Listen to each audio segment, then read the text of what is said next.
तो ये है अलजेब्रिक एक्सप्रेशन का अनदर वीडियो, जिसके अंदर हम कुछ टर्म्स के बारे में पढ़ेंगे जो टर्म्स हमारे प्रीवियस वीडियो में मिस हो गए थे।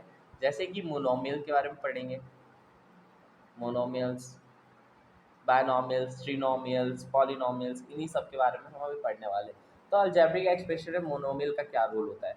आपने जो इक्वेशंस देखे थे प्रीवियस एग्जांपल्स के तौर पर मैं ले लेता हूँ 2x² plus 3y plus z ले लेता हूँ। तो जैसे कि आप ये जो इक्वेशन जो आप ये सॉरी इक्वेशन नहीं, ये आप जो एक्सप्रेशन देख पा रहे हैं, इस एक्सप्रेशन के को अगर मैं ब्रेक कर दूँ, अगर मैं ये प्लस की जगह कॉमा लगा दूँ, इस प्लस की भी जगह कॉमा लगा दूँ, तो ये टर्म्स जो हैं अकेले हो जाएंगे।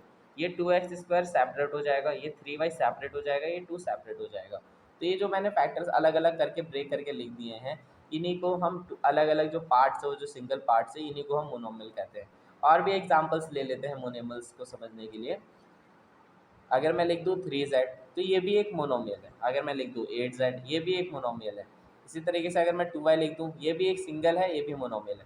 तो आप देख सकते हैं नंबर ऑफ वेरिएबल्स जो आपस में एक साथ लिखे गए हैं और अलग अलग डिफरेंट टर्म्स है, अब बीच में कॉमा लगे हुए हैं, तो इन सभी को हम मोनोमियल कहेंगे। अब आप कहेंगे मोनोमियल तो समझ में आ गया, बायनोमियल क्या होता है। बायनोमियल को ध्यान से समझेंगे।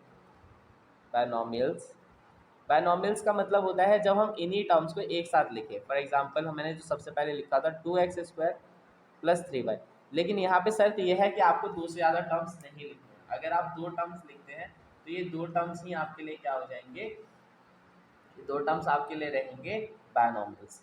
तो कभी भी आपको किसी एक्सप्रेशन में दो टर्म्स नज़र आते हैं, तो इन दो टर्म्स को आप एज अ बायनोमियल के तौर पे देखें। इसी तरीके से बायनोमियल का मतलब हो जाता है दो टर्म्स और ट्रिनोमियल का मतलब हो जाता है तीन टर्म्स। तो आप चलिए ट्रिनोमियल्स का समझ लेते हैं। ट्रिनोमियल का मतलब क्या होता है, ट्राइनोमियल्स।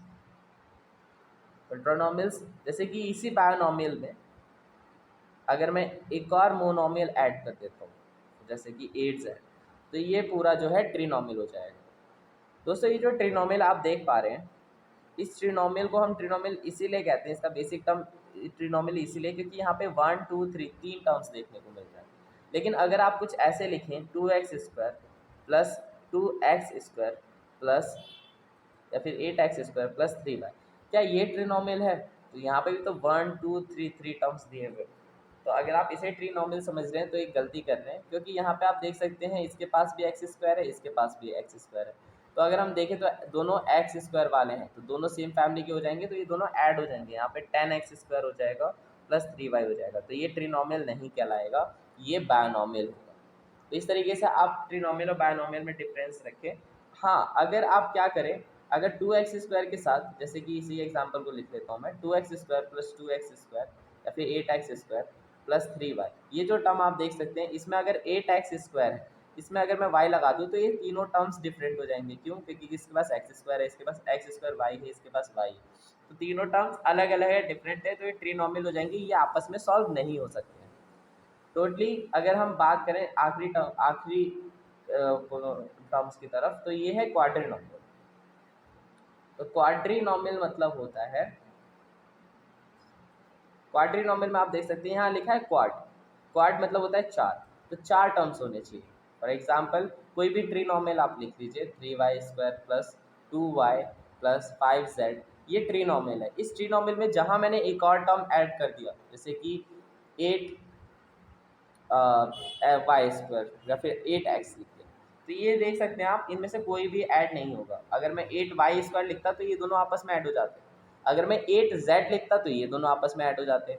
अगर मैं 8y लिखता तो ये और ये दोनों टर्म्स आपस में ऐड हो जाते हैं। तो इस तरीके से वो क्वाड्रिनोमियल से डिडक्ट होकर ट्रिनोमियल हो जाता है, या फिर आगे चल के अगर मैं और ज़्यादा सेम टर्म्स लिखता, लाइक टर्म्स लिखता, तो बायनोमियल में कन्वर्ट हो जाता है।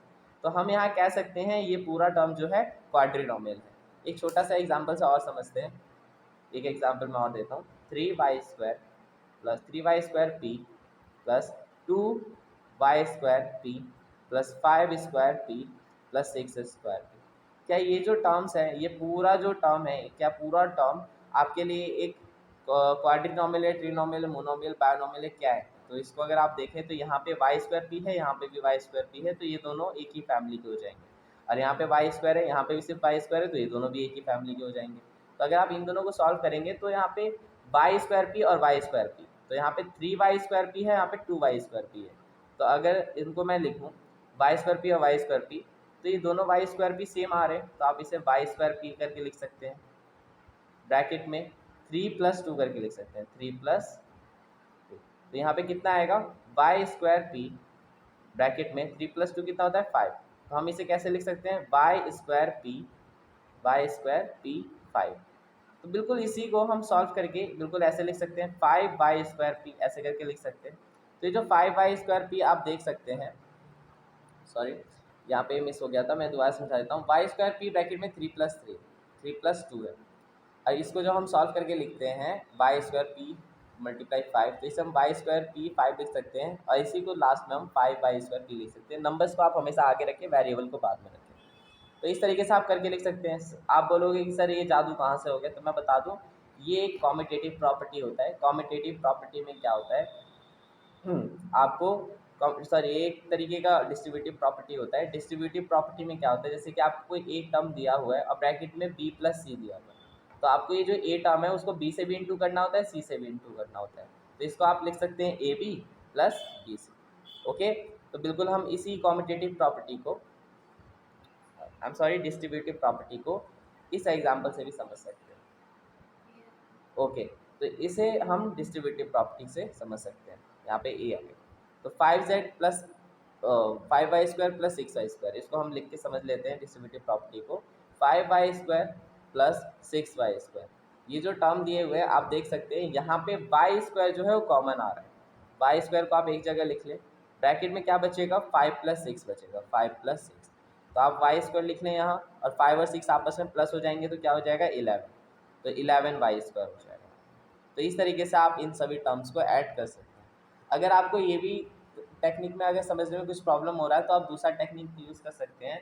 फॉर एग्जांपल y² आपको ऐड करने नहीं आ रहा है, तो y² को आप मान लें ये एक एप्पल मान लें इसको, तो यहाँ पे 3 एप्पल है, यहाँ पे 2 एप्पल है, तो 3 एप्पल और 2 एप्पल क्या हो जाएंगे, तो 5 एप्पल हो जाएगा। तो देखो यहाँ पे 5 एप्पल्स हो गए, y² को हमने एप्पल मान लिया था, तो यहाँ पे 5 एप्पल्स हो गए, तो 3 एप्पल्स 2 एप्पल्स 5 एप्पल्स हो गए। बिल्कुल इसी तरीके से y² इसको अगर आप एप्पल मान लें, y² अगर एप्पल है तो 5 एप्पल और 6 एप्पल कितने हो जाएंगे, 11 एप्पल हो जाएंगे। तो इसको हम इस तरीके से 11 एप्पल्स करके यहाँ पे 11 एप्पल्स करके लिख सकते हैं। तो आपको मोनोमियल, बायनोमियल, ट्रिनोमियल, क्वाड्रिनोमियल ये सारे टर्म समझ में आ गए हैं। तो अब हम बात कर लेते हैं कि इन सभी टर्म्स में हम लोग इन सभी टर्म्स को एक और नाम से जानते हैं, और वो जो नाम है वो है पॉलिनोमियल्स। यहाँ पे मोनोमियल से लेकर के क्वाड्रिनोमियल, ये जितने भी सेक्शंस हैं हम इन सबको स्टडी करते हैं पॉलिनोमियल्स के अंदर। पॉलिनोमियल्स, तो हमें इन सभी को पॉलिनोमियल्स में स्टडी करना है, मोनोमियल, बायनोमियल, ट्रिनोमियल एंड क्वाड्रिनोमियल। इन्हीं सभी टर्म्स को हम पॉलिनोमियल्स कहते हैं। पॉलिनोमियल्स के अंदर हमें इन्हीं सब वेरिएबल्स और नंबर्स के बीच के कुछ रिलेशन, मैथमेटिकल ऑपरेशंस को स्टडी करना होता है। तो इस तरीके से अगर आपको एडिशन, सब्ट्रैक्शन, मल्टीप्लिकेशन, फैक्टराइजेशन और जो भी आपको वेरिएबल्स के वैल्यू फाइंड करने हो या फिर किसी एक्सप्रेशन को सिंप्लीफाई करना हो, तो आपको जो ये सारी चीज़ें अगर सीखनी है, उन सब में अगर आपको इशू हो रहा है या प्लस या माइनस में इशू हो रहा है, तो आप हमारे इस प्ले लिस्ट के नेक्स्ट वीडियोस को देख सकते हैं, उन्हें फॉलो कर सकते हैं। तो अलजेब्रिक एक्सप्रेशन में आपके लिए ये सारे जो भी इंपॉर्टेंट टर्म्स थे वो सारे एक्सप्लेन कर दिए गए हैं। कुछ टर्म्स और है जैसे लाइक टर्म्स, अनलाइक टर्म्स, उसको आपको नेक्स्ट वीडियो में एक्सप्लेन किया जाएगा। Till then, thanks for watching.